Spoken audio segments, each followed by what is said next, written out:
See, now I'm having a bit of a crisis. Well, not like a crisis, but it only takes like one good hair day for me to then be like, maybe I don't want to dye my hair. And it's kind of hard to see, but it's like, I don't know. I'm actually really liking my hair today, but actually on the day that this video goes up, I will be at a haircut appointment to get my hair cut because I need it cut. You can tell it like grows unevenly. This side grows slower than this side. So I need to get it cut. But then I'm also dyeing it because it's like the fall. I need my grays covered. So I'm dyeing it like darker. But I actually am really now like, because it's almost back to my natural color. But no, I love my hair darker. I'm just having like, I think just a good hair day where I'm like, no, don't dye it darker. But it also like fades out so quickly that it'll be fine. But anyways, we are here today to talk about some toxic romances. I love toxic romances. Yeah, we all do. This was requested to do and I realized that I have not done one, I think this year at all. Maybe I did it back at the very beginning of the year, or maybe my last one was literally last year. So it's been a hot second. So yeah, let's talk about some toxic romances. I think I have 8 that I'm going to touch on. That's it. Let's go ahead and jump in. So the first one up that I have is the first book in a series, and that is The Ritual by Chantal Tessier. This is a dark college romance, and let me tell you, this entire series is toxic. If you haven't read it yet and you are looking for toxic romances, look no further because there are currently 6 books out in this series, and each one of them is almost more toxic than the last. But it does kick off with this one with Blakely and Riot, right?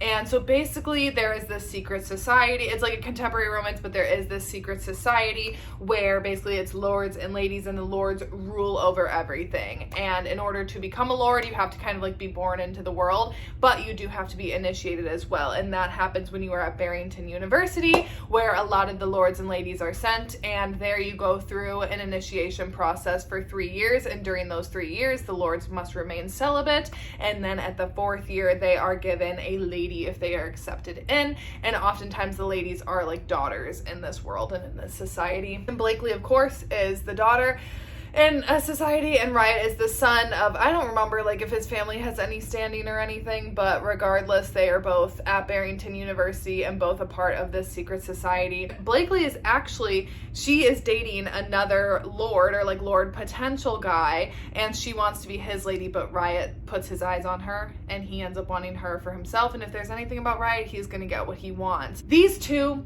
so toxic. This entire world is toxic. It's dark, it's messed up, it's wild, it's fun. They're fast-paced reads. Like some of them do get, actually I think maybe even this one's long too. I think Sabotage is the only short one that's like 250 pages. Otherwise the rest of them are pretty long, but they do just read super quickly because they are just a fun, wild ride with this secret society. And truly, like, these two are so bad for each other, as like a lot of them are, but yet they can't help but want to be together. I love it. It's a lot of fun. My favorites are Carnage and Madness. Those are, and Sabotage. I guess I have 3 favorite. If you haven't read it yet, you gotta check it out. Next up, Dorian now is sitting and guarding my books. Can I take this? Thank you so much. Garen Park by Nordica Knight.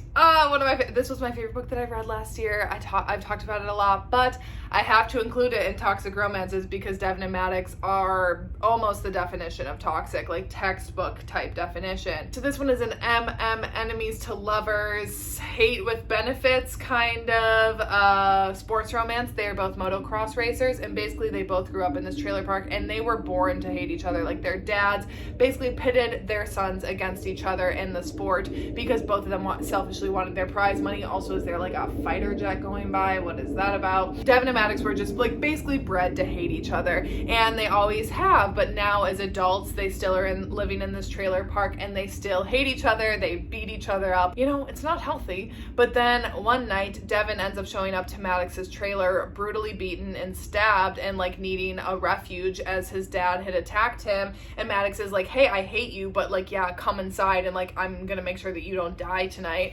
And there's some caretaking in there, and then they kind of realize that they are maybe attracted to each other, even though they hate each other, and kind of exploring that. And they hate how much they are attracted to each other. Truly my favorite, like, enemies to lovers, hate to love book that I've ever read. It's I mean, literally a favorite book of all time of mine. The hate is so good, and seeing that burn and turn into love, like that thin love between love and hate. And even when they are then finally together, they still love like picking fights with each other. It's so good. It's so good. And if you want toxic, you gotta read it. Next up, we have The Fabric of Our Souls by K.M. Morinova. So this one starts out where our heroine wakes up in the hospital after a failed suicide attempt, and she is kind of like, what do I do now? Like, I didn't do what I kind of set out to do, and now what am I supposed to do? And her brother like basically begs her like, hey, can you like fight for your life? Like, I don't want to lose you. We're the only family that we have. So she ends up agreeing to go to this one mental health facility, which like I said, it's like very loosely, and I think there's even a disclaimer at the front that it's like not a traditional or unorthodox rehab setting. That's what it's described as. Now, our hero, when she gets there, she realizes that our hero, who is now her roommate, also there once again, like very unconventional, he was a nurse at the hospital. And she's like, oh, how were you a nurse at the hospital? But then you're also a patient here. And he's like, oh yeah, you know, like I sneak out and go over there. And our hero, kind of upon first sight of her, he's kind of like devastated because he's attracted to her. But she tried to commit suicide, and he like craves feeling something. He feels absolutely nothing, and he craves feeling that spark of life, and he like hates her for kind of taking that for granted because she feels too much, and like it's too much pain and it's too heavy, and she doesn't want to like kind of have that load on her shoulders. And so basically it's like one who craves death, one who craves life. And yeah, it's their journey. It does deal very heavily with mental health, so definitely check your trigger warnings on this one. But again, like these two, they're just kind of like, they're so good for each other, but they're also kind of bad for each other, and that's just like the perfect kind of combination to make for a really compelling romance. If you're looking for a toxic romance, I loved it. Again, a favorite of mine this year. Also, I just realized that my Garen Park is bent. I mean, it's like the smallest little bent, but like, what happened to you? Who hurt you? Because I know I didn't do that, kitties. Next up, we got truly one of the most toxic romances I've ever read, but it's very contemporary and it's not like dark. And that is Magnolia Parks by Jessa Hastings. So this is the first book in the Magnolia Parks universe, and Magnolia and BJ have 3 books all together. But I don't know if there are going to be more. I know the Daisy Hates has like 2 books. I don't know if there's any more coming or anything because I still haven't read Magnolia and BJ's last book. So this one is like high society, wealthy, kind of like picture like Gossip Girl, but then I think they live in the UK. They're like British, right? But BJ and Magnolia, basically they have been friends, and this is like second chance almost between them because right off the bat you learn that these two used to date and then BJ cheated on her, and in present day now they're still friends because they're still in the same social circles. And truly these two are so back and forth because neither of them they can't work out their issues, but they also can't stand to be apart from each other. So even when Magnolia starts dating someone else and like that starts getting in the press and whatever, BJ can't stand it and wants her back. And then even when BJ's like flirting with other girls, dating other girls, whatever, Magnolia can't stand it. Like, and I know like maybe you're like, wait, where's the plot with this book? There is plot, but like I don't really know what else to say because it is such a character driven story that it really truly is just kind of them in this high society with their relationship going back and forth, push and pull kind of vibes. It's kind of the extent of it. Like, I don't really know how else to like hook you into the plot except that like if you love character driven books, you have to read this. They truly are compelling. This ends on a huge cliffhanger, and then the second book, you just like realize truly why they can't stay apart from each other and why they just always come back to each other like they're 2 magnets, but like magnets that are horrible for each other, but also like no one else could make them happier. It's so good. I was sucked in from the very beginning with this book. I really love Jessa Hastings' writing. Next up, we have one that I just talked about in my student teacher recommendation video, but I have to include it in this one as well because it is extremely toxic, and that is The Wicked by Rosie Alice. So this one is student teacher, however, a little bit different because our heroine in this one is the teacher and our hero is the student. So our heroine, she basically ends up moving back to her hometown, or like back home in order. She has like an illness in her family, so she has to like reluctantly come back home when she is done with school, when she's done with college. And she does not really like want to be a teacher. She doesn't want to be back there, but that's kind of like the job option that she has in front of her, and she just doesn't really know what she wants to do with her life. She's in her early 20s and is just kind of like, I don't really know where I'm going with things. It starts at the beginning of the summer where then one night she ends up going out to blow off some steam, and when she's out at a club, she ends up meeting our hero. And he immediately catches her attention, and she catches his attention, and they basically spend the night partying together, doing drugs and hanging out, and that basically turns into a whirlwind kind of summer of the two of them spending time together. But once again, they are already like back and forth. They're both kind of like mean and terrible to each other at different times. Mostly our hero's kind of mean and terrible to her. And then obviously when the school year rolls around, when she shows up for her first day of school, who's there in the hallway but her kind of like situationship boyfriend? Yeah, he did not tell her that he was a student. And our hero has his own kind of backstory and his own kind of like demons that he's fighting, and it's just very much so these two characters, like both just kind of deeply unhappy with things that have happened in their lives, and then having to figure out how to just get through that. And yeah, so there's that forbidden nature to their relationship. It's a small age gap, I think he's 18 and I think she's maybe like 22, 23, so smaller age gap, but obviously still a no-no because of the situation of him being her student. And yeah, they are just so bad for each other. And kind of more in particular, he's just like very toxic because he's just not very happy. I have this one. We have Where There's a Will by Jessie Walker. This is the first book in the Lost Boys duet. This one follows Will and Way, and this is a childhood friends to strangers / enemies to lovers, very emotional, slow burn romance. So this one picks up I think, is it Will? Is he the one who ends up coming? I want to say it's Will is the one that ends up, he has something happen in his personal life when he is just finishing up college, and he decides after that he needs some time to spend to himself. So he ends up jumping on his bike and just driving around the country, and he finds himself back in his childhood hometown. And when he arrives there, he ends up running into some familiar faces, and one of them being Way. But anyways, when he is back, then he runs back into his childhood best friend that he has had a falling out with. And Waylon is not very excited to see Will back, and he is even less excited to find out that Will is going to be sticking around and working at Waylon's bar that he works at, and then also plays with his band. And I don't really want to say anything more because, like I said, I don't really remember what you know going into this in terms of their backstory, but I will just say definitely check your triggers. Very, very emotionally heavy, a lot of trauma in both of these characters' backstories.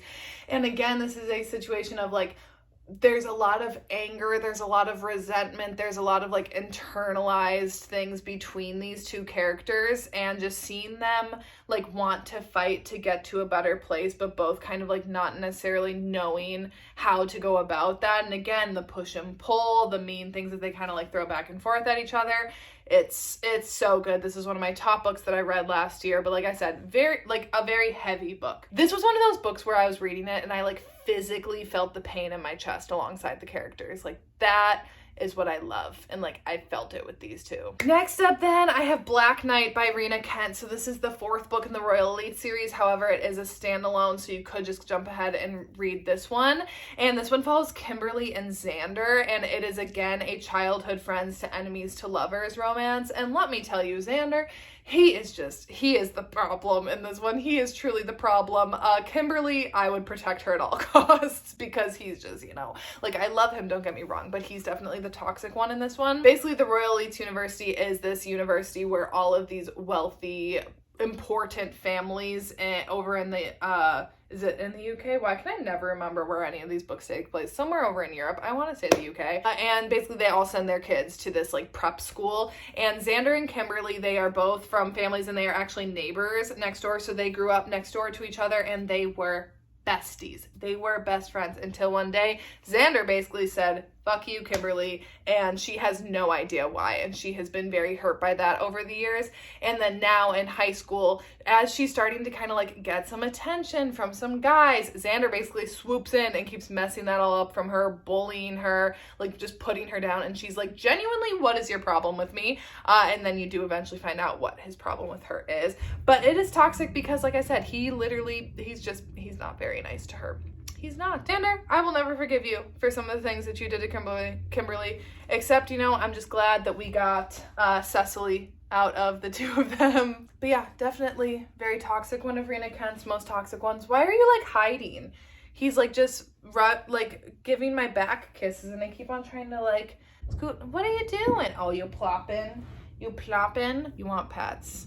You sweet boy. Okay, and last but not least, I have Lessons in Sin by Pam Godwin. And I was trying to remember this book. I'm like, when's the last time I've talked about this book on my channel? And I feel like it's been a while. And this is a forbidden romance because not only is our hero a priest, but it is also student teacher as well. So our heroine Tinsley, she is from this very wealthy family, and basically she has been making a bit of a ruckus, a bit of a scandal, and her mom is like, yeah, you're not dragging this family's name through the mud anymore. I'm sending you off to Catholic boarding school, an all girls Catholic boarding school at that. And Tinsley's like, okay, like, you can send me there. That doesn't mean that, like, I'm gonna be reformed. And when she shows up, Father Magnus, yeah, he immediately clocks Tinsley and is like, oh, you think that you're gonna try to get away with some stuff here? And basically just right off the bat, she just starts pushing his buttons, and he's just not having any of it, and he is going to keep her in line one way or another. And Tinsley's gonna get put in her place by Father Magnus, because even though Father Magnus is a priest, he was not always a priest. He is actually a reformed billionaire playboy type man who ends up being a priest for reasons that, once again, you learn as you go into it. But I love this one. I love the forbidden nature. I love the taboo-ness of it. I loved everything between Father Magnus and Tinsley. And once again, she's just such a brat. And like, they are just like not good for each other, but yet they're also so good for each other. That's that one. And that's the last one that I had on this list. I'm keeping it to 8 because, yeah, I feel like otherwise it gets to be too much with Rex and putting too many on the list, and it becomes so overwhelming. So anyways, that is it for today's video. I can't remember what I'm doing next week. I don't know. I know I have it planned out, but you'll see it when you see it. So anyways, that's it for today's video, and I will see you when I see you.